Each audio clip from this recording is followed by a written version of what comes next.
इस दुनिया के लोगों ने यह परखने के लिए कि हुस्न के लालच के सामने मर्दों की असल फितरत कैसी होती है, मिलकर एक लाइव स्ट्रीट टेस्ट शो तैयार किया। शो की टीम ने इस टेस्ट में हर तरह की बेहद खूबसूरत लड़कियों को शामिल करने के लिए पानी की तरह पैसा बहाया, लेकिन उन्हें सिर्फ सड़क पर चलते अजनबियों से बात करने का काम दिया गया। अगर तुम हवस में अंधे होकर उनके पीछे पीछे होटल तक चले जाते हो तो वहां तुम्हारा इंतजार सिर्फ शो वालों के द्वारा भेजे गए हट्टे कट्टे गुंडे ही नहीं कर रहे होंगे, बल्कि लाइव ब्रॉडकास्ट के जरिए सरेआम तुम्हारी इज्जत की धज्जियां उड़ते हुए पूरी दुनिया देखेगी। और आज यही शो, क्या इस दुनिया में सच में कोई अच्छा मर्द है, आखिरकार शुरू हो ही गया। इस वक्त तुम सड़क किनारे एक ढाबे पर बैठे मजे से सीख कबाब खा रहे हो। अचानक एक लड़की तुम्हारे सामने आकर खड़ी हो गई। हैंडसम, क्या मैं यहाँ बैठकर तुम्हारे साथ कुछ पी सकती हूँ? बाई निंगबिंग ने एक बेचारी सी शक्ल बनाई और तुम्हें घूरने लगी। ये सुनकर तुम खुद को रोक नहीं पाए और नजरें उठाकर उसे ऊपर से नीचे तक देखा। तुम्हारे सामने खड़ी बाई निंगबिंग देखने में बस 16-17 साल की ही लग रही थी। एक ऐसी लड़की जो देखने में नाबालिग लग रही हो, वो आधी रात को एक अनजान आदमी से बात करने आए तो इसकी सिर्फ दो ही वजहें हो सकती हैं। या तो ये कोई हनी ट्रैप ठगी है, या फिर वो बेवकूफी में खुद ही सब कुछ लुटाने आ गई है। लेकिन वजह चाहे जो भी हो, उसूलों वाले एक शरीफ और ईमानदार नौजवान होने के नाते तुम्हारा फैसला सिर्फ एक ही हो सकता है, और वो है साफ तौर पर इनकार करना। लेकिन जैसे ही तुम कुछ बोलने वाले थे, तुम्हारे दिमाग में अचानक एक ठंडी मशीनी आवाज गूंज उठी। ये नोटिफिकेशन की आवाजें आते ही पहले तो तुम थोड़े सुन्न हुए, पर अगले ही पल तुम्हारी आंखें चमक उठी। आखिर तुम 10 साल से वेब नॉवेल्स पढ़ने वाले पुराने खिलाड़ी हो, इसलिए सिस्टम नॉवेल्स के इस खेल से तुम अनजान थोड़े ही थे। अब तुम्हारा इनकार करने का इरादा और भी पक्का हो गया। लेकिन तुम्हारे उन कुछ सेकंड्स के लिए सुन्न पढ़ने को देखकर दर्शकों को लगा कि तुम बाई निंगबिंग की खूबसूरती पर फिदा हो गए हो। लाइव स्ट्रीम देखने वाले दर्शक उसी वक्त भड़क उठे। इसका रिएक्शन तो देखो, लगता है हुस्न के नशे में चूर हो गया है। कहीं ऐसा तो नहीं कि ये शुरुआत में ही लालच के आगे हार मान गया? शो वालों को जल्दी से किसी और को आजमाना चाहिए, ये तो शुरू होने से पहले ही फ्लॉप हो गया। लेकिन फिर भी कुछ लोग कमेंट्स में तुम्हारी हिम्मत बढ़ा रहे थे। जब सब लोग कमेंट्स में आपस में लड़ रहे थे, तभी तुम्हारी एक बात ने उन्हें सीधे दंग कर दिया। तुमने बस एक नजर बाई निंगबिंग की तरफ देखा और फिर रूखेपन से बोले, माफ करना, दारू खत्म हो गई है। बस इस एक लाइन ने उसी वक्त बहुत से दर्शकों की सोच को चकनाचूर कर दिया। अरे नहीं, क्या ये सच में ऐसा कर रहा है? इसने इतनी आसानी से इनकार कर दिया। मुझे तो लगा था कि ये थोड़ा हिचकिचाएगा। ये रिएक्शन तो बिल्कुल ही अनएक्सपेक्टेड था। सच में मना कर दिया। ये बंदा तो कमाल का है। ऐसे लालच के सामने भी अपनी नीयत साफ रखी। जबरदस्त। लाइव चैट में बातें आग की तरह फैलने लगी और सब तुम्हारे इस सीधे जवाब से हैरान थे। और वहीं दूसरी तरफ बाई निंगबिंग के दिल में तो जैसे तूफान सा आ गया था। उसने सपने में भी नहीं सोचा था कि उस जैसी यूनिवर्सिटी की टॉप ब्यूटी को कभी कोई लड़का इस तरह मुंह पर रिजेक्ट कर देगा। अपनी बेइज्जती महसूस कर उसने और ज्यादा नखरे दिखाते हुए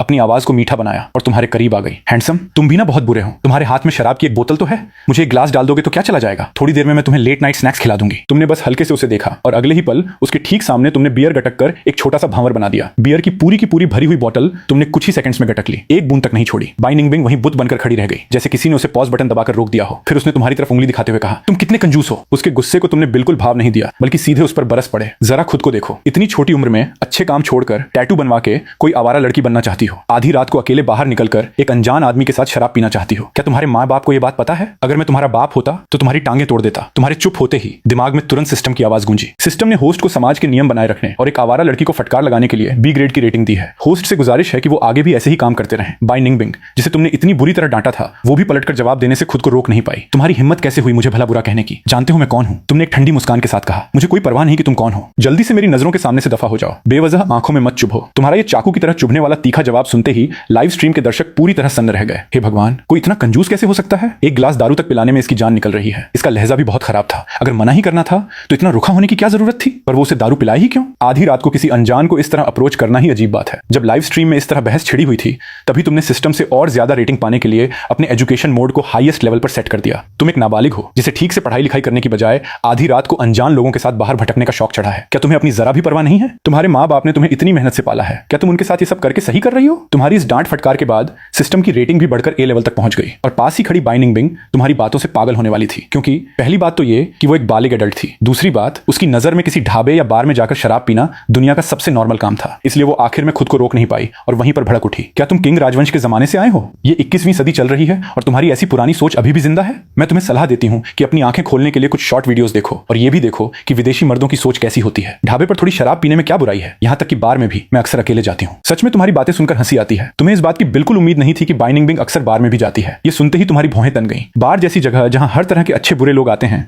वहां अगर तुम किसी की बुरी नजर का शिकार हो गई तो उसका अंजाम क्या होगा? क्या तुमने सोचा है? या फिर तुम्हें इन सब बातों से कोई फर्क ही नहीं पड़ता? मुझे सच में तुम्हारे माँ बाप के लिए अफसोस होता है। पता नहीं कैसे उन्होंने तुम जैसी बागी बच्ची को पाल लिया। तुमने जैसे ही अपनी बात खत्म की, तुम्हारे दिमाग में एक बार फिर से सिस्टम का नोटिफिकेशन गूंज उठा। बधाई हो होस्ट, बाई निंगबिंग को सक्सेसफुली फटकार लगाने के लिए आपको एस ग्रेड की रेटिंग मिली है। इनाम के तौर पर होस्ट को 1 लाख कैश और एक limited edition top tier super car दी जाती है। अगले ही पल तुम्हारे फोन पर एक मैसेज की डिंग आवाज आई। तुमने अपना फोन निकालकर देखा तो वो सच में सिस्टम की तरफ से आया 1 लाख रुपए अकाउंट में आने का मैसेज था। उसी वक्त न जाने कैसे तुम्हारी जेब में एक लैम्बोर्गिनी कार की चाबी आ गई। तुमने बड़ी मुश्किल से अपनी खुशी पर कंट्रोल किया और पलटकर पास की पार्किंग की तरफ अपनी नई कार को देखने के लिए भागे। लेकिन तुम जैसे ही मुड़े, बाई निंगबिंग किसी जोंक की तरह तुमसे चिपक गई। अब तक उसे भी समझ आ गया था कि उसका काम तुम्हें अपने जाल में फंसाना था, न कि तुम्हारे सामने खड़े होकर बड़े बड़े उसूलों पर बहस करना। इसलिए उसने फौरन अपना बर्ताव बदला और एकदम मीठी और मासूम सी बन गई। बड़े भैया, आप सही सही कह रहे हैं, पहले मैंने उन बातों पर ध्यान नहीं दिया था, लेकिन आपके इस तरह समझाने के बाद मुझे सच में अपनी गलती का एहसास हो गया है। आप अभी बात करते हुए कितने हैंडसम लग रहे थे। भैया, क्या आपकी कोई गर्लफ्रेंड है? मैं आपको कैसी लगती हूँ? हालांकि बाय निंगबिंग चाहे कितनी भी मीठी मीठी बातें कर लें या कितना भी फ्लर्ट कर लें, तुम पर इसका कोई असर नहीं हुआ। तुमने अपने कदम नहीं रोके और सीधे पार्किंग की तरफ चलते रहे, क्योंकि इस वक्त तुम्हारे दिमाग में सिर्फ एक ही बात थी कि भाड़ में जाए कोई कितनी भी खूबसूरत क्यों ना हो, मेरी लैम्बोर्गिनी से ज्यादा अच्छी कोई नहीं है। लड़की को तुमने उंगली दिखाकर इतनी बुरी तरह डांटा था, फिर भी उसके चेहरे पर गुस्से का कोई नामो निशान नहीं था। उल्टे उसने पागलों की तरह तुम्हारे सामने प्यार का इजहार कर दिया। दरअसल वो लड़की एक लाइव स्ट्रीट टेस्ट शो की फीमेल गेस्ट थी और तुम उसके टेस्ट के शिकार थे। इस बार उसका मकसद तुम्हें अपने जाल में फंसाकर अपना आशिक बनाना था और फिर छिपे हुए लाइव कैमरों के जरिए पूरी दुनिया के सामने तुम्हारी इज्जत की धज्जियां उड़ाना था। हालांकि लड़की तुम्हें लुभाने के लिए अपने सारे पैंतरे आजमा रही थी, लेकिन तुम तो उसके प्लान के हिसाब से चल ही नहीं रहे थे। तुम्हारी नजर में चाहे कोई कितनी भी बड़ी खूबसूरती क्यों न हो, पैसों से ज्यादा खूबसूरत नहीं हो सकती। इस वक्त तुम मॉल की पार्किंग में सिस्टम से मिली अपनी लैम्बोर्गिनी कार ढूंढ रहे थे और बाय निंगबिंग किसी साये की तरह तुम्हारे पीछे पीछे आ रही थी। इतनी रात गए, तुम अपने घर जाकर सोने के बजाय मेरे पीछे क्यों आ रही हो? आखिरकार तुमने तंग आकर बाय निंगबिंग से पूछ ही लिया और बाय निंगबिंग ने भी तुरंत एक बेचारी सी शक्ल बना ली। प्यारे भैया, मैं अपने माँ बाप से लड़कर घर से भाग आई हूँ और अब मेरे पास बिल्कुल भी पैसे नहीं है। मुझे लगता है कि आप एक अच्छे इंसान हैं। बड़े भैया, क्या आप मुझे पनाह दे सकते हैं? बाय निंगबिंग की ये बातें सुनकर तुम्हारे कदम अनजाने में थोड़े धीमे पड़ गए। बाय निंगबिंग ने जैसे ही ये देखा, वो तुरंत दौड़कर तुम्हारे पास आ गई और तुम्हारा हाथ पकड़कर उसे हल्के हल्के हिलाते हुए नखरे दिखाने लगी। प्यारे भैया, प्लीज मुझे बस एक रात के लिए रख लो ना। और उधर दर्शक बाय निंगबिंग की इस हरकत को देखकर पूरी तरह से भड़क गए। ओह भाई, ये तो सीधा सीधा धोखा है। क्या ये साफ साफ इस लड़के को क्राइम करने के लिए उकसाना नहीं है? जितने खूबसूरत लोग होते हैं उतने ही बड़े धोखेबाज होते हैं। इस बंदी की एक्टिंग तो गजब की है। दूसरी तरफ तुमने थोड़ी देर सोचा और आखिरकार हाँ कर दी। अगर तुम झूठ नहीं बोल रही हो तो मैं आज रात तुम्हें अपने पास रख सकता हूं, लेकिन कल सुबह होते ही तुम्हें जाना होगा। ये सुनते ही बाय निंगबिंग की आंखों में तुरंत एक चमक आ गई। उसे लगा कि तुम उसके बिछाए हुए जाल में पूरी तरह फंस चुके हो। ये नजारा देखकर लाइव स्ट्रीम के दर्शक जैसे एकदम जोश में आ गए। ये भी बाकियों जैसा ही निकला, एक और मुंह के बल गिरा। बस देखते जाओ, रात होते ही इसकी असलियत बाहर आ जाएगी और फिर शो वाले इसे रंगे हाथों पकड़ लेंगे। असलियत में पार्किंग में काफी देर घूमने के बाद आखिरकार तुम्हें अपनी कार मिल गई। तुमने देखा कि एक हरे रंग की शानदार स्पोर्ट्स सुपर कार वहां शांति से खड़ी थी। हालांकि उस लैम्बोर्गिनी के पास एक और लड़का खड़ा था जिसने महंगे डिजाइनर कपड़े पहने हुए थे और इत्तेफाक से उसकी कमर पर भी एक लैम्बोर्गिनी कार की चाबी लटक रही थी। ये देखकर लाइव स्ट्रीम की महिला दर्शक अब खुद को रोक नहीं पा रही थी। वहीं दूसरी तरफ पुरुष दर्शक इस बात का मजाक उड़ा रहे थे। जब लाइव स्ट्रीम के दर्शक आपस में बहस कर रहे थे, तभी तुम उस अमीरजादे के पास चले गए। इस वक्त लाइव के दर्शकों को लगा कि तुम बस अपना रुतबा दिखाने के लिए झूठा दिखावा कर रहे हो, लेकिन अगले ही पल उस अमीरजादे की हरकत ने सबको हैरान कर दिया। उसने बहुत तमीज से तुम्हारी बात मानी और खुद ही कुछ कदम पीछे हट गया, लेकिन पास खड़ी बाय निंगबिंग से यह देखा नहीं गया। तुमने बहुत ही कैजुअल से एक जवाब दिया, लेकिन बाय निंगबिंग को अभी भी यकीन नहीं हो रहा था कि वो कार तुम्हारी है। उसके शक करने पर भी तुमने उसे कोई भाव नहीं दिया। तुमने अपनी लैम्बोर्गिनी की चाबी निकाली और अनलॉक का बटन दबाया। अगले ही पल कार के चमकीले हरे दरवाजे किसी तितली के पंखों की तरह धीरे धीरे ऊपर की तरफ खुलने लगे। ये नजारा देखकर लाइव स्ट्रीम के सारे लड़के लड़कियां दंग रह गए। उन्होंने सपने में भी नहीं सोचा था कि ये लिमिटेड एडिशन लैम्बोर्गिनी सच में तुम्हारी है। इस वक्त बाय निंगबिंग की आंखें फटी की फटी रह गई थीं। उसे यकीन नहीं हो रहा था कि शो वालों ने जिस आम से लड़के को रैंडमली टेस्ट के लिए चुना था वो इतना ज्यादा अमीर निकलेगा, और पास खड़े उस अमीरजादे को भी उम्मीद नहीं थी कि इस शानदार कार के मालिक तुम हो। लेकिन अगले ही पल वो खुद आगे आया, अपना इंट्रोडक्शन दिया और तुम्हें अपने सुपर कार क्लब में शामिल होने का ऑफर दिया। और तुमने भी अपने नेटवर्क को बढ़ाने के लिए उस अमीरजादे शेन मोबाई का ऑफर बिना किसी हिचकिचाहट के मान लिया। जब तुम और शेन मोबाई आपस में नंबर एक्सचेंज कर रहे थे, बाय निंगबिंग शेन मोबाई के अचानक बदले हुए इस बर्ताव को देखकर काफी हैरान थी। एक्सक्यूज मी, क्या ये सुपर कार बहुत महंगी है? इस सुपर कार का नाम लैम्बोर्गिनी वेनेनो है। पूरी दुनिया में इसके सिर्फ 4 ही मॉडल हैं। इसकी कीमत 3 करोड़ से भी ज्यादा है और पैसा होने के बाद भी इसे खरीदना हर किसी के बस की बात नहीं। उसकी ये बात सुनकर लाइव स्ट्रीम के सभी दर्शक बुरी तरह चौंक गए, लेकिन तुम जो इन सब लाइव स्ट्रीम की बातों से बिल्कुल अनजान थे, इस वक्त बस जल्दी घर जाना चाहते थे। पर परेशानी ये थी कि शराब पीने की वजह से तुम ड्राइव नहीं कर सकते थे, इसलिए तुम्हारी नजरें बाय निंगबिंग पर गईं। जब उसने बताया कि उसे ड्राइविंग आती है तो तुमने कार की चाबी उसे पकड़ा दी। उसके बाद शेन मोबाई को बाय बोलकर बाय निंगबिंग कार चलाकर तुम्हें तुम्हारे घर ले जाने लगी। जल्द ही नेविगेशन की मदद से बाय निंगबिंग सही जगह पहुंच गई, लेकिन जैसे ही वो कार से उतरी और उसने उस खस्ता हाल और पुरानी सी कॉलोनी को देखा, उसका चेहरा एकदम से पीला पड़ गया। 3 करोड़ की शानदार सुपर कार चलाने वाला एक ऐसी टूटी फूटी सी बिल्डिंग में रहता है। कोई इस बात का अंदाजा भी नहीं लगा सकता था कि ये किसी अमीर इंसान का घर हो सकता है। ये देखकर सिर्फ बाय निंगबिंग ही हैरान नहीं थी, बल्कि लाइव स्ट्रीम के दर्शक भी आपस में तरह तरह की बातें बनाने लगे। दूसरी तरफ बाय निंगबिंग, जिसका मन अंदर से बिल्कुल भी नहीं कर रहा था, लेकिन अपना टास्क पूरा करने के लिए उसे मजबूरी में तुम्हारे साथ अंदर जाना ही पड़ा। तुम अपने घर के सामने पहुंचे, दरवाजा खोला और सामने जो दिखा वो एक बड़ा सा सिंगल रूम था जिसमें एक अलमारी रखी हुई थी। घर की ऐसी खस्ता हाल हालत देखकर बाय निंगबिंग को अंदर ही अंदर और भी ज्यादा चिढ़ होने लगी, और उधर शो की टीम ने बाय निंगबिंग की सेफ्टी के लिए तुरंत अपने लोगों को उस कॉलोनी की तरफ भेज दिया, ताकि अगर तुम कोई भी गलत हरकत करो तो वो तुरंत दरवाजा तोड़कर अंदर आ सकें और तुम्हें रोक सकें। लेकिन शुरू से लेकर आखिर तक तुम्हारे मन में बाय निंगबिंग को लेकर कोई गलत ख्याल था ही नहीं।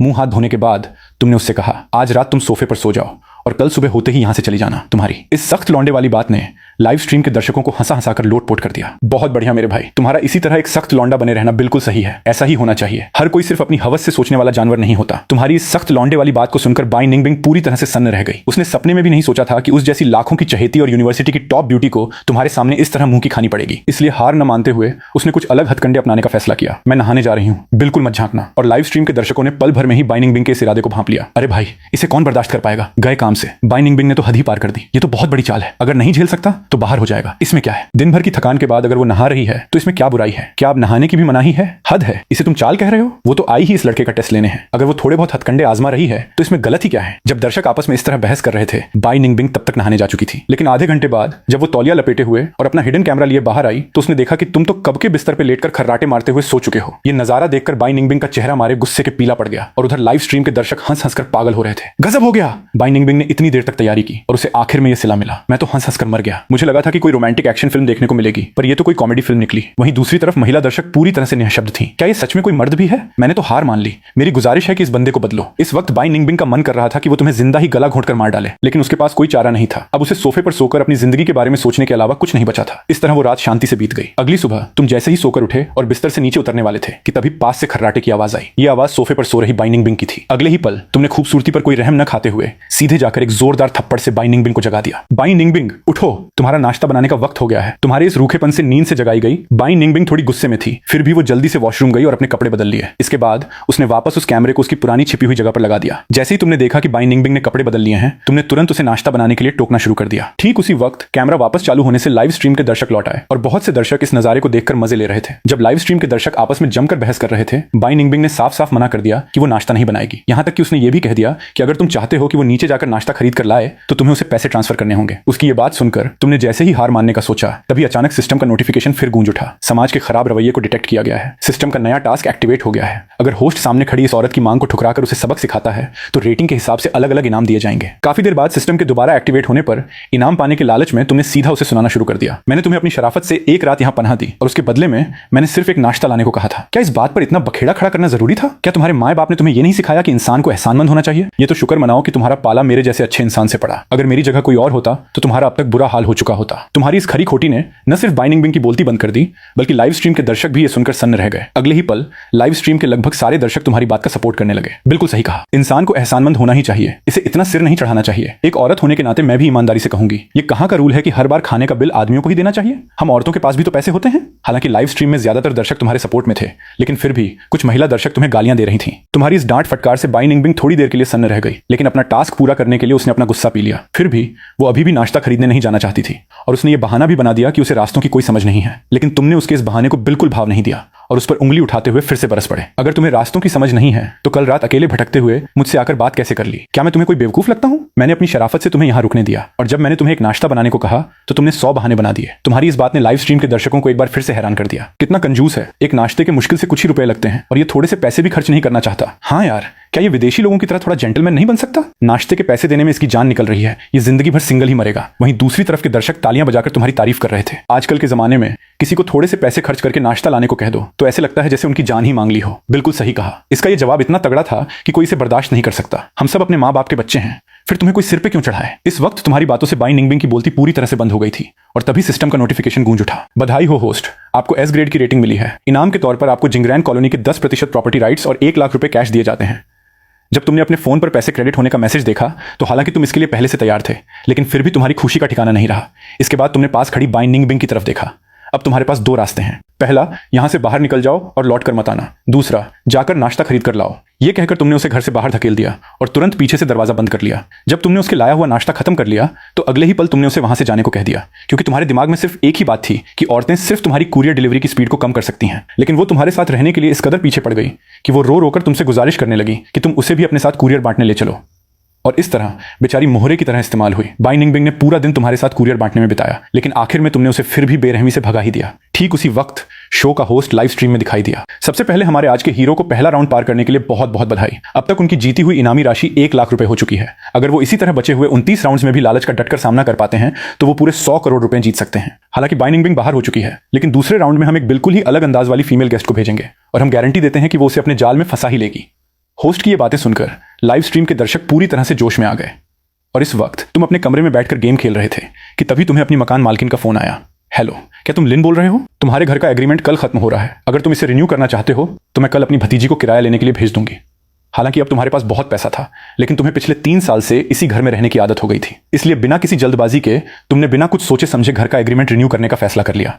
लिन, मेरी वो भतीजी बिल्कुल तुम्हारी ही उम्र की है। अगर मैं सही सोच रही हूं तो तुम अभी भी सिंगल हो। मुझे लगता है तुम बहुत अच्छे लड़के हो। क्यों ना तुम दोनों एक दूसरे को जान लो। और हाँ, इतनी जल्दी मना मत करना, मैं बस तुम दोनों की पहचान करवा रही हूँ। आगे बात बनती है या नहीं, ये सब तुम दोनों पर ही डिपेंड करता है। अगली सुबह अचानक दरवाजे पर दस्तक हुई। तुमने दरवाजा खोला तो सामने एक बेहद खूबसूरत और समझदार दिखने वाली लड़की खड़ी थी। मैं आपकी मकान मालकिन की भतीजी लियू रुयान हूँ। मैं अगले महीने का किराया, जो कि 1000 रुपए है, लेने आई हूँ। आप वीचैट से पे करेंगे या अली पे से? इस वक्त तुम ऐसे लग रहे थे जैसे तुम्हारी नींद अभी पूरी नहीं हुई है। तुमने आंखें मलते हुए एक जम्हाई ली, अली पे से। और अली पे का नाम सुनते ही लियू रुयान के चेहरे के भाव ही बदल गए। दरअसल वो इस शो की टीम द्वारा भेजी गई दूसरी फीमेल गेस्ट थी। तुम्हें अपने जाल में फंसाने के लिए शो वालों ने उसे मकान मालकिन की भतीजी बनाकर भेजा था ताकि वो तुम्हारे करीब आ सके। हालांकि तुमने उसके प्लान पर पानी फेर दिया था, लेकिन फिर भी उसने तुम्हारे सामने एक प्यारी सी मुस्कान बिखेरी। क्यों ना हम एक दूसरे को वीचैट पर ऐड कर लें, इससे अगली बार पैसे ट्रांसफर करने में आसानी होगी। जैसे ही तुम दोनों ने एक दूसरे को ऐड किया, लियू रुयान ने तुरंत एक बहाना बनाया और तुम्हें नाश्ते पर चलने के लिए पूछा। इस वक्त तुमने ज्यादा कुछ नहीं सोचा और बस शिष्टाचार के नाते हाँ कह दिया। लेकिन लाइव स्ट्रीम के दर्शकों को लगा कि तुम भी उसके जाल में फंस चुके हो। मुझे लगा था कि ये बहुत सख्त लौंडा है। आखिरकार इसकी भी असलियत बाहर आ ही गई। हाँ, जैसे ही लियू रुयान ने नाश्ते के लिए पूछा, ये तुरंत मान गया। पक्का इसे लियू रुयान में कोई इंटरेस्ट है। जब लाइव स्ट्रीम के दर्शक आपस में बुरी तरह से लड़ रहे थे,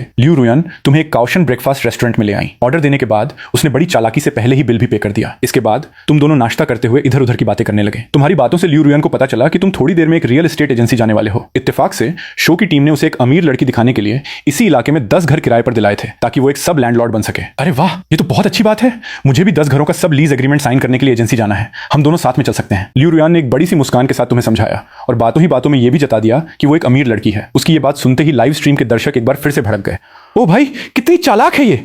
बातों ही बातों में ये जता दिया कि वो कितनी अमीर है। इस चालाक लड़की को शो से बाहर निकालो। हमारा मासूम लड़का इसके खेल को समझ नहीं पाएगा। जब दर्शकों को लगा कि लियू रुयान के अमीर होने की बात सुनकर तुम्हारी सोच उसके लिए बदल जाएगी, तभी अगले ही पल तुमने बहुत ही शांत आवाज में कहा, तो तुम्हारी फैमिली काफी अमीर है। तुम्हें इतना शांत देखकर लाइव स्ट्रीम के दर्शक हैरान रह गए। इस वक्त लियू रुयान भी हैरान थी, क्योंकि उसे लगा था कि अपने अमीर होने का पत्ता फेंकने के बाद तुम किसी वफादार कुत्ते की तरह उसके पीछे पीछे घूमने लगोगे और इस तरह वो तुम्हें शो से बाहर कर देगी। लेकिन तुम्हारे इस ठंडे बर्ताव ने उसे थोड़ा कंफ्यूज कर दिया। नाश्ता करने के बाद तुम दोनों एक साथ चांगशेंग रियल एस्टेट एजेंसी पहुंचे। अंदर घुसते ही एक सेल्समैन खुद चलकर तुम्हारे पास आया। एक्सक्यूज मी, क्या आप दोनों घर किराए पे लेने आए हैं? मैं लियू रुयान हूं। मैं सब लैंडलॉर्ड का एग्रीमेंट करने आई हूं। मैंने मैनेजर लाई को पहले ही बता दिया था। ये सुनकर सेल्समैन तुम दोनों को वीआईपी रिसेप्शन रूम में ले गया। सेल्समैन के जाने के बाद उस रूम में सिर्फ तुम और लियू रुयान ही बचे थे। इस वक्त लियू रुयान से और इंतजार नहीं हो रहा था, इसलिए उसने आखिरी दांव खेलने का फैसला किया। तुम्हें पता है, कल रात जब मेरी बुआ ने कहा कि वो मुझे तुमसे मिलवाना चाहती हैं, तो मैंने पहले मना कर दिया था। लेकिन जब मैंने तुम्हें पहली बार देखा तो मुझे तुमसे पहली नजर में ही प्यार हो गया। लियू रुयान की अचानक से की गई प्यार की बातों को सुनकर तुम बस उसे मना ही करने वाले थे कि तभी सिस्टम फिर से एक्टिवेट हो गया। डिंग,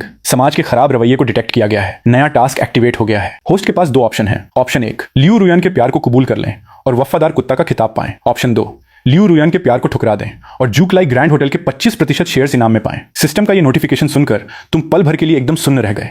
लेकिन लाइव स्ट्रीम के दर्शकों को लगा कि माजरा कुछ और ही है। ये तो बहुत बोरिंग है। मुझे लगा था कि ये कोई अमीरजादा है जो इस अमीर लड़की के लालच में नहीं फंसेगा, पर लगता है मैंने कुछ ज्यादा ही सोच लिया। शो वाले कहाँ हैं? जल्दी आओ और इस लड़के को शो से बाहर करो। और उधर पुरुष दर्शकों को भी लगा कि तुम पूरी तरह से उसके जाल में फंस चुके हो। ये तो हद हो गई। एजेंसी में घुसे अभी 1 मिनट भी नहीं हुआ और इसने प्यार का इजहार भी कर दिया। ऐसे हुस्न के आगे कौन टिक पाएगा? लियू रुयान बहुत चालाक है। बिना बताए ऐसा जाल बिछाना बिल्कुल सही नहीं है। जब सब लोग इसी बारे में बात कर रहे थे, अगले ही पल तुम्हारी एक बात ने सारे दर्शकों को पूरी तरह से चौंका दिया। तुमने लियू रुयान की आंखों में देखा और बहुत ही आराम से बस 5 शब्द कहे, माफ करना, मुझे लड़के पसंद हैं। इस वक्त लियू रुयान को अपने कानों पर यकीन नहीं हो रहा था। उसने कभी सपने में भी नहीं सोचा था कि वो जिसे सब लड़के पसंद करते हैं उसे तुम इस तरह ठुकरा दोगे। लेकिन अगले ही पल उसके चेहरे पर एक राहत की मुस्कान आ गई, क्योंकि उसे लगा कि तुम बस उसे आजमाने के लिए ऐसा कर रहे हो। यही सोचकर लियू रुयान ने मुस्कुराते हुए तुमसे कहा, मैं सच में तुम्हें पसंद करती हूँ। अगर तुम मेरे साथ रहने को तैयार हो तो मैं अपने पापा से कहकर हमारे लिए एक बहुत बड़ा सा विला खरीदवा दूंगी। माफ करना, लेकिन मुझे सच में तुम्हें कोई इंटरेस्ट नहीं है। ये सुनते ही लियू रुयान का चेहरा गुस्से से लाल हो गया। क्या सच में तुम्हें मुझ में कोई इंटरेस्ट नहीं है, या तुम्हें लग रहा है कि मैं झूठ बोल रही हूं? तुम झूठ बोल रही हो या नहीं, इससे मुझे कोई लेना देना नहीं है। इस वक्त तुम बहुत ही शांति से लियू रुयान को देख रहे थे। जब मैं तुम्हें पसंद ही नहीं करता तो तुम मुझे कितनी भी महंगी चीजें क्यों ना दे दो, कोई फायदा नहीं है। तुम्हारे चुप होते ही सिस्टम का नोटिफिकेशन तुरंत गूंज उठा। डिंग, सिस्टम ने डिटेक्ट किया है कि होस्ट ने लियू रुयान के प्यार को ठुकरा दिया है। इनाम के तौर पर आपको जूकलाई ग्रैंड होटल के 25% शेयर्स दिए जाते हैं। जब तुम अपना इनाम पाकर खुशी से झूम रहे थे, दूसरी तरफ लियू रुयान गुस्से से लाल पीली हो रही थी। वो इस शो में सिर्फ इसलिए आई थी ताकि उसे फेम मिल सके, लेकिन तुम्हारे इस तरह ठुकराने के बाद फेम मिलना तो दूर, अब वो सबके सामने एक मजाक बनकर रह गई थी। जैसे जैसे उसे एहसास हो रहा था कि उसकी इमेज पूरी तरह से बर्बाद हो गई है, उसका गुस्सा और भी बढ़ता जा रहा था। तुम खुद को समझते क्या हो? तुम्हारी हिम्मत कैसे हुई मुझे मना करने की? तुम सिर्फ एक कुरियर वाले हो जो महीने के 10,000 भी नहीं कमा पाता। तुम्हारी क्या औकात है मुझे मना करने की? हाँ, मैं एक कुरियर वाला हूँ। पर इसका यह मतलब नहीं कि मैं महीने के 10,000 नहीं कमा सकता। लेकिन इस वक्त गुस्से से पागल लियू रुयान तुम्हारे मुंह पर उंगली रखकर तुम्हें सुनाने लगी, कितनी अजीब बात है, अगर तुम सच में इतने पैसे कमाते तो क्या तुम उस छोटे से और सस्ते घर में रह रहे होते? जब तुम दोनों इस तरह बहस कर रहे थे तभी इत्तेफाक से सेल्स मैनेजर पैन मिंगयुआन अंदर आ गया। लेकिन जैसे ही उसने तुम्हारा नाम सुना उसकी आंखों की चमक ही बदल गई। क्या आप मिस्टर फैंग हैं जो आज यहाँ एग्रीमेंट के लिए आए थे? पैन मिंगयुआन की इस बात ने तुम दोनों की बहस को बीच में ही रोक दिया। तुम्हारे हाँ कहने पर पैन मिंगयुआन ने एक बड़ी सी मुस्कान के साथ तुमसे हाथ मिलाया। बॉस फैंग, तो आखिरकार आप आ ही गए। ये बात सुनकर सिर्फ लियू रुयान ही नहीं बल्कि लाइव स्ट्रीम के सारे दर्शक भी पूरी तरह से सन्न रह गए। ये सेल्स मैनेजर इसे बॉस फैंग क्यों बुला रहा है? क्या उसने यहाँ घर खरीदा है? नामुमकिन, वो तो बस एक कुरियर वाला है, उसके पास घर खरीदने के लिए पैसे कहां से आएंगे? वहीं दूसरी तरफ लियू रुयान भी होश में आई और उसने बेहद हैरानी से पैन मिंगयुआन की तरफ देखते हुए पूछा, तुम इसे बॉस फैंग क्यों बुला रहे हो? बॉस फैंग ने कल यहाँ 20 घर खरीदे थे और आज मैंने ही उन्हें घर का कॉन्ट्रैक्ट पूरा करने के लिए मैसेज करके बुलाया है। उन्होंने पूरे 20 घर खरीदे हैं, वो हमारी एजेंसी के बहुत बड़े कस्टमर हैं। तो क्या मुझे उन्हें बॉस फैंग नहीं बुलाना चाहिए? और लाइव स्ट्रीम के दर्शक जब ये सुनते हैं कि तुमने यहाँ 20 घर खरीदे हैं तो उनके होश उड़ जाते हैं। ओ भाई, इसके पास इतने पैसे कहां से आए? इसने 20 घर खरीदे हैं, सच में 20 घर खरीद लिए। अभी थोड़ी देर पहले लियू रुयान इसका मजाक उड़ा रही थी कि ये एक गरीब कुरियर वाला है। किसी ने नहीं सोचा था कि ये सच में कोई अमीर ज्यादा निकलेगा। ये तो सीधा मुंह पर करारा तमाचा है। हा हा हा, मैं तो हंस हंस कर मर गया। लियू रुयान अमीर होने का दिखावा कर रही थी पर आखिर में वो गलत इंसान से पंगा ले बैठी। जब दर्शक आपस में बातें कर रहे थे लियू रुयान को तो अपने कानों पर यकीन ही नहीं हो रहा था। उसने सपने में भी नहीं सोचा था कि एक सेकंड पहले तक जो एक मामूली कुरियर वाला था अगले ही पल वो 20 घरों का मालिक, एक बड़ा बॉस बन जाएगा। इस तरह तुम सेल्स मैनेजर के साथ ऑफिस में एग्रीमेंट पूरा करने चले गए और लियू रुयान अकेली उसी कमरे में खड़ी किसी दूसरे सेल्समैन का इंतजार करने लगी जो आकर उसका एग्रीमेंट पूरा करे। उसी वक्त इस शो की हाई लेवल अफसर सू मैनवेन ने चुपचाप लियू रुयान पर आउट बाहर का ठप्पा लगा दिया। इसके बाद वो तुम्हारे टेस्ट के लिए तीसरी फीमेल गेस्ट को चुनने में लग गई। दूसरी तरफ जब तुम अपना एग्रीमेंट पूरा करके बाहर आए तो शो की टीम लियू रुयान को पहले ही वहां से ले जा चुकी थी। इसके लिए शो की टीम ने कुछ कैमरामैन को छुपकर तुम्हारा पीछा करने के लिए भी लगा दिया था। जैसे ही लाइव स्ट्रीम के दर्शकों ने तुम्हें फिर से देखा अगले ही पल स्क्रीन पर शो का होस्ट आ गया। हमारे आज के हीरो को दूसरा राउंड सफलतापूर्वक पार करने के लिए बहुत बहुत बधाई। अब तक इनामी राशि बढ़कर 3 लाख रुपए हो चुकी है। हालांकि लियू रुयान बाहर हो चुकी है लेकिन हमारा शो तो अभी बस शुरू ही हुआ है। अगले तीसरे राउंड में हम एक बिल्कुल अलग अंदाज वाली फीमेल गेस्ट को भेजेंगे और हम गारंटी देते हैं कि वो उसे अपने जाल में फंसा ही लेगी। ये सब सुनकर लाइव स्ट्रीम के पुरुष दर्शक पूरी तरह से जोश में आ गए। मैंने तो कहा ही था कि ये लालच के आगे नहीं झुकेगा।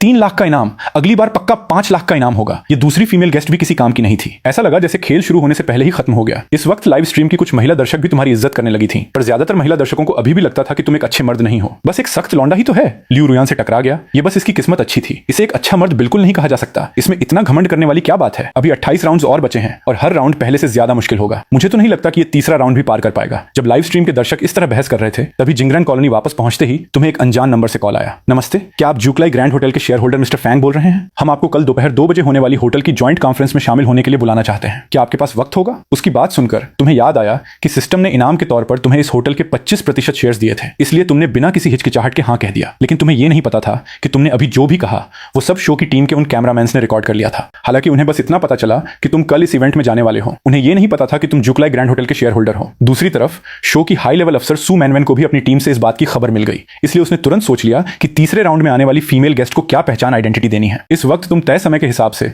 अकेले कार चलाकर जूकलाई 5 स्टार ग्रैंड होटल पहुंच गए और दूसरी तरफ मेहमानों का स्वागत कर रही लीशिया तुम्हें देखने के बाद अगले ही पल तुम्हारे पास आ गई। तुम्हारी पहचान कंफर्म होने के बाद वो तुम्हें होटल के अंदर घुमाने ले गई, लेकिन पूरे रास्ते उसका बर्ताव तुम्हारे साथ बहुत ही रूखा और घमंडी सा था, क्योंकि शो की टीम ने उसे कहा था कि इस बार उसे एक डोमिनेटिंग फीमेल सीईओ का रोल निभाना है और अपने इस घमंडी अंदाज से तुम्हें अपने जाल में फंसाना है। रास्ते में जो भी मिलता लाइशिया खुद आगे बढ़कर उनसे बात करती, लेकिन जब भी तुम बात करने के लिए मुंह खोलते लाइशिया तुम्हें बीच में ही टोक देती और साथ ही तुम्हें यह भी याद दिलाती कि जब भी अपने से बड़े लेवल के लोगों से मिलो तो चुप रहना सीखना चाहिए। इस बात पर तुम्हें बहुत अजीब लगा कि तुम ही तो इस होटल के सबसे बड़े शेयर होल्डर हो, फिर उसके हिसाब से उन लोगों का रुतबा तुमसे बड़ा कैसे हो गया? इस पूरे रास्ते लाइशिया के पीछे पीछे चलते हुए तुम कई टॉप होटल्स के मैनेजर्स से मिले। बात बस इतनी सी थी कि तुम उन्हें जान गए थे, लेकिन वो मैनेजर्स तुम्हें नहीं जानते थे, क्योंकि लीशिया बार बार बस अपना ही इंट्रोडक्शन दे रही थी। उसने कभी भी तुम्हारी पहचान नहीं करवाई, जिसकी वजह से बहुत से बड़े लोगों को लगा कि तुम होटल के बस कोई मामूली से कर्मचारी हो। धीरे धीरे इस तरह समय की बर्बादी होते देख तुम्हारे अंदर लीशिया के लिए गुस्सा भड़कने लगा, इसलिए तुमने लीशिया से ठंडी आवाज में सवाल किया, तुम उन्हें मेरी पहचान क्यों नहीं बता रही हो? लेकिन तुम्हारी बात सुनकर लीशिया ने बहुत ही हैरानी भरा चेहरा बनाया। मैं तुम्हारी पहचान क्यों बताऊं?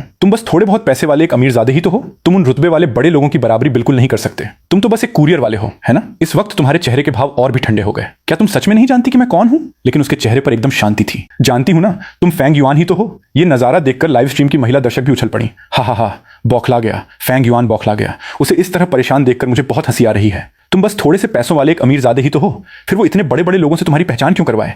इस वक्त पुरुष दर्शकों को भी लगने लगा था कि तुम इस राउंड में मुंह के बल गिरने वाले हो। जब लाइव स्ट्रीम के दर्शक इस तरह बातें बना रहे थे तभी इत्तेफाक से पास से गुजर रहे जूकलाई ग्रैंड होटल के जनरल मैनेजर यान चोंगडे ने तुम्हारी और लीशिया की बातें सुन ली। जैसे ही उसने तुम्हारा नाम सुना वो पूरी तरह से सन्न रह गया, लेकिन इससे पहले कि वो कुछ कर पाता दूसरी तरफ लीशिया ने एक बेहद घमंडी और रूखा रवैया अपना लिया। तुम बस थोड़े पैसों वाले एक मामूली इंसान हो, ये जगह तुम्हारे जैसी नहीं है। जहां तुम्हें अपनी औकात में रहना चाहिए वहां औकात में ही रहो। ये बातें सुनकर इस वक्त तुम्हारे अंदर का गुस्सा और नहीं दब पाया, लेकिन ठीक उसी वक्त सिस्टम अचानक एक्टिवेट हो गया। डिंग! समाज के खराब रवैये को डिटेक्ट किया गया है। नया टास्क एक्टिवेट हो गया है। अगर होस्ट लाइशिया को जमकर फटकार लगाता है तो सिस्टम रेटिंग के हिसाब से होस्ट को अलग अलग इनाम देगा। इसलिए तुमने तुरंत लीशिया की नाक पर उंगली उठाते हुए उसे खरी खोटी सुनाना शुरू कर दिया। तुम सच में नहीं जानती या अनजान बनने का नाटक कर रही हो? मैं तुम्हारे होटल का दूसरा सबसे बड़ा शेयर होल्डर हूं। इस मीटिंग में भी तुम्हारे होटल ने ही मुझे खुद बुलाया है और तुम मुझे मेरी औकात में रहने को कह रही हो? तुम यहाँ की वाइस मैनेजर कैसे बन गई जिसे इतनी सी बात भी नहीं पता?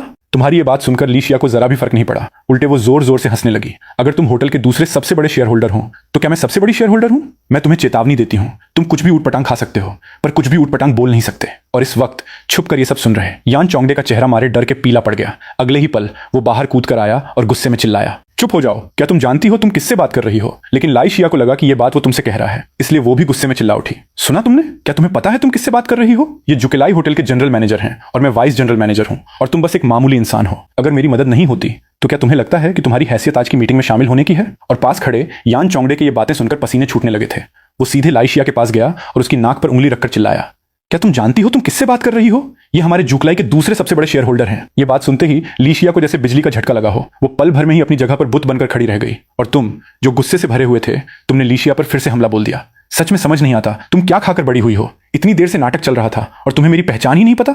तुम्हारे इस दिमाग को अगर जॉम्बी भी चख लें तो वो भी उल्टी कर देगा। इस वक्त लाइव स्ट्रीम के सारे दर्शक भी पूरी तरह से सन्न रह गए थे। ये क्या हो रहा है? ये सच में जुकलाई का दूसरा सबसे बड़ा शेयर होल्डर है? ओह भाई, इसके पास न सिर्फ 20 घर हैं बल्कि ये इस होटल का दूसरा सबसे बड़ा शेयर होल्डर भी है। इस आदमी ने आखिर अपनी और कितनी पहचानें छुपा रखी हैं? इस वक्त तुम्हारा गुस्सा सांतवें आसमान पर पहुंच चुका था। मुझे ऐसा लग रहा है जैसे आज किसी ने मुझे बेवकूफ बना दिया हो। लाइशिया, मैंने आते ही तुम्हें अपना नाम बताया था और तुम्हें अभी भी नहीं पता कि मैं इस होटल का शेयर होल्डर हूं? तुम यहाँ की वाइस जनरल मैनेजर कैसे बन गई? वाइस जनरल मैनेजर होकर तुम्हारा ध्यान काम पर नहीं है बल्कि तुम दूसरों के सामने अपना रुतबा दिखाने में लगी हो। तुम इस पद पर रहने के बिल्कुल भी लायक नहीं हो। इतना कहकर तुमने अपनी नजरें यान चोंगडे की तरफ घुमाई। जनरल मैनेजर यान, क्या मैं एक शेयर होल्डर होने के नाते इसे नौकरी से निकाल सकता हूं? पास खड़े यान चोंगडे ने जल्दी से हामी भरते हुए सिर हिलाया। हाँ बिल्कुल, कोई दिक्कत नहीं है। इसके बाद तुमने ठंडी आवाज में लाइशिया से कहा, लाइशिया, तुम्हारी इस लापरवाही की वजह से होटल की इमेज पर बहुत खराब असर पड़ा है। ये बात सुनते ही लीशिया का चेहरा मारे डर के सफेद पड़ गया। उसने सपने में भी नहीं सोचा था कि नौबत यहां तक आ जाएगी। ठीक उसी वक्त सिस्टम की आवाज गूंज उठी। अगले ही पल तुमने जल्दी से अपना फोन निकाला और इंटरनेट पर स्कबाल नाम की कंपनी के बारे में सर्च करने लगे। जल्द ही सारी जानकारी सामने आ गई। ये हाई एंड कस्टमाइज्ड सूट बनाने वाली एक कंपनी थी जिसकी एक साल की नेट इनकम 10 करोड़ रुपए थी। इसका मतलब था कि तुम्हें कुछ भी करने की जरूरत नहीं थी और साल के आखिर तक तुम्हें बैठे बिठाए 2.5 करोड़ रुपए का मुनाफा डिविडेंड मिल जाएगा। इसके बाद यान चोंगडे तुम्हें होटल के अंदर ले गया और पीछे रह गई हैरान परेशान लाइशिया, जिसे समझ नहीं आ रहा था कि वो क्या करे, और साथ ही लाइव स्ट्रीम के वो सारे दर्शक जो पूरी तरह से सन्न थे। चूंकि तीसरी फीमेल गेस्ट लाइशिया का टास्क फेल हो चुका था, इसलिए इस वक्त शो की टीम ने एक मीटिंग की और सबने मिलकर एक बेहद स्ट्रॉन्ग फीमेल गेस्ट को भेजने का फैसला किया। गेस्ट का नाम पक्का होने के बाद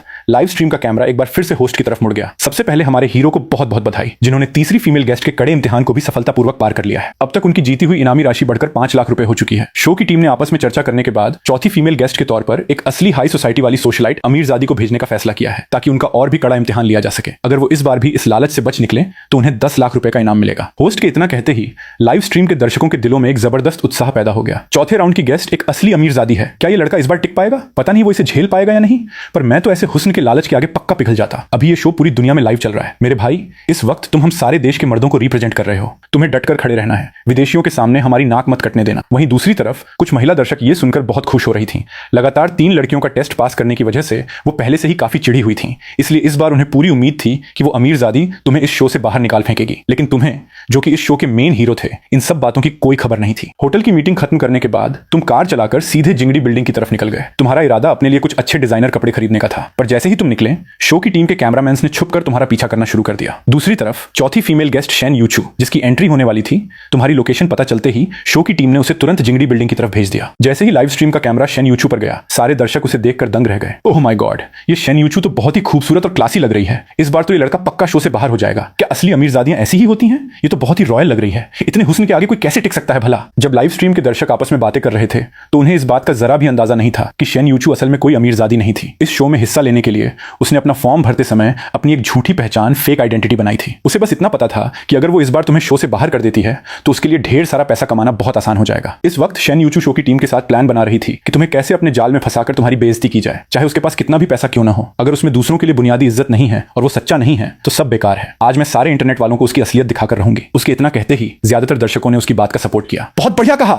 ऐसा ही होना चाहिए। शेन यूचू की बातें मुझे बहुत सही लगी। अब मैं देखने के लिए बेकरार हूं कि वो क्या करती है। उम्मीद है कि आज ये लड़का पक्का आउट हो जाएगा। जब लाइव स्ट्रीम में इसी तरह की बातें चल रही थीं, तुम जिंगदी बिल्डिंग के ऊपर एक के बाद एक कई बड़े बड़े कपड़ों के शोरूम्स के सामने से गुजरे और आखिर में आकर स्काबल नाम के एक कपड़ों के शोरूम के सामने रुक गए। तुम्हें वहां रुकता देख वो महिला दर्शक फिर से तुम्हारा मजाक उड़ाने लगी। इतनी देर घूमने के बाद ये इस दुकान पर आया है, पता नहीं इस आम सी कपड़ों की दुकान में ऐसा क्या है जो ये यहाँ देखने आया है। स्काबाल, मैंने तो इसका नाम भी नहीं सुना, पक्का कोई लोकल सा ब्रांड होगा। लेकिन लाइव स्ट्रीम में कुछ समझदार दर्शक भी मौजूद थे। उन्होंने तुरंत सामने आकर जवाब दिया, हे भगवान, तुम लोग स्काबाल को एक लोकल ब्रांड कह रहे हो? वो पूरी दुनिया का सबसे महंगा और टॉप क्लास सूट बनाने वाला ब्रांड है। हाँ बिल्कुल, ये दुकान शाही परिवारों रॉयल्स के लिए सूट बनाती है। यहाँ तक कि दुनिया के कई बड़े इंटरनेशनल मूवी स्टार्स भी इसी दुकान के पक्के ग्राहक हैं। इन जानकारों की बातें सुनकर लाइव स्ट्रीम के बहुत से दर्शकों को इस सूट की दुकान की अहमियत का अंदाजा हुआ। बाप रे, इतनी जबरदस्त कपड़ों की दुकान। मुझे तो लगता है हरमेज और चैनल भी इसके सामने कुछ नहीं है। मुझे लगता है कि अगर जेब में लाखों रुपए न हो तो कोई इस दुकान के अंदर कदम रखने की हिम्मत भी नहीं करेगा। जब दर्शक ये सब बातें कर रहे थे, तुमने उस दुकान के सेल्समैन से बात करना शुरू कर दिया। तुम्हारी कुछ बातों के बाद ही सेल्समैन ने तुरंत अपने स्टोर मैनेजर को बाहर बुला लिया। हेलो सर, मैं इस स्टोर का मैनेजर हूं, आप मुझे मैनेजर चेंग बुला सकते हैं। मैनेजर चेंग ने बड़ी तमीज से तुम्हें अपना इंट्रोडक्शन दिया, लेकिन जैसे ही उसने तुम्हारा चेहरा ध्यान से देखा, उसके चेहरे का रंग ही बदल गया, क्योंकि उसे अभी अभी स्काबल के शेयर होल्डर्स के बदलने का नोटिफिकेशन मिला था और नए शेयर होल्डर की फोटो देखकर उसने तुम्हें तुरंत पहचान लिया था। इसलिए उसने जल्दी से पूछा, एक्सक्यूज मी, क्या आपका नाम फैंग युआन है? ये सुनकर तुम थोड़े हैरान हुए, तुम्हारी खबरी तो बहुत तेज है। फिर तुमने हल्की सी मुस्कान के साथ कहा, हाँ, तुम्हें घबराने की जरूरत नहीं है, मैं आज यहाँ बस अपने लिए 2 सूट सिलवाने आया हूँ। तुम्हारी ये बात सुनकर मैनेजर चेंग ने राहत की सांस ली। इसके बाद उसने तुम्हें नाप लेकर सूट सिलवाने के लिए दुकान के सबसे बेहतरीन दर्जी को बुलाने का इंतजाम किया। लेकिन जब तुम मैनेजर से बात कर रहे थे तो तुम दोनों की बातें दरवाजे से कुछ ही दूरी पर खड़े शो के कैमरामैन ने अपने एडवांस कैमरों में रिकॉर्ड कर ली थी। जब लाइव स्ट्रीम के दर्शकों ने सुना कि यहाँ एक सूट की कीमत 20 लाख रुपए से शुरू होती है तो अचानक से तहलका मच गया। बाप रे, 5 लाख रुपए मीटर का कपड़ा, ये तो बहुत ज्यादा महंगा है। क्या अमीर लोगों की जिंदगी ऐसी ही होती है? एक सूट 20 लाख का तो 2 सूट 40 लाख के नहीं हो गए? ओह भाई, ये तो ऐसा हो गया जैसे कोई अपने ऊपर कई घर लाद कर सड़क पर घूम रहा हो। और जो महिला दर्शक पहले तुम्हें खरी खोटी सुना रही थी वो भी अब सन्न रह गई थी। हमें लगा था कि लाख रुपए का डिजाइनर बैग ही सबसे बड़ी लग्जरी होता है। किसने सोचा था कि इसके एक कस्टमाइज्ड सूट की कीमत ही 20 लाख रुपए होगी? ये तो हमारी सोच से भी परे है। जब तुम अपना सूट बनवाने का ऑर्डर दे रहे थे तो वो सोशलाइट शेन यूचू भी जिंगड़ी बिल्डिंग की अंडरग्राउंड पार्किंग में पहुंच चुकी थी। उसने सिर से लेकर पैर तक डिजाइनर कपड़े पहने हुए थे और लाखों का एक लिमिटेड एडिशन हर्मेस बैग भी टांगा हुआ था। यहां तक कि तुम्हारे साथ अचानक मिलने कोइंसिडेंस का नाटक रचने के लिए उसने शो की टीम से एक लैम्बोर्गिनी एवेंटाडोर कार भी उधार ले ली थी और उसने वो कार तुम्हारी लैम्बोर्गिनी वेनेनो के ठीक बगल में पार्क कर दी थी। जब तुम मॉल में घूमकर वापस जाने वाले थे तो शो की टीम ने तुरंत ये खबर शेन यूचू को दे दी। खबर मिलते ही शेन यूचू तेजी से अंडरग्राउंड पार्किंग की तरफ बढ़ी। थोड़ी दूर चलने के बाद उसने देखा कि तुम कुछ ही दूरी पर सामने खड़े थे। अपने शिकार को सामने देखकर शेन यूचू के होंठों पर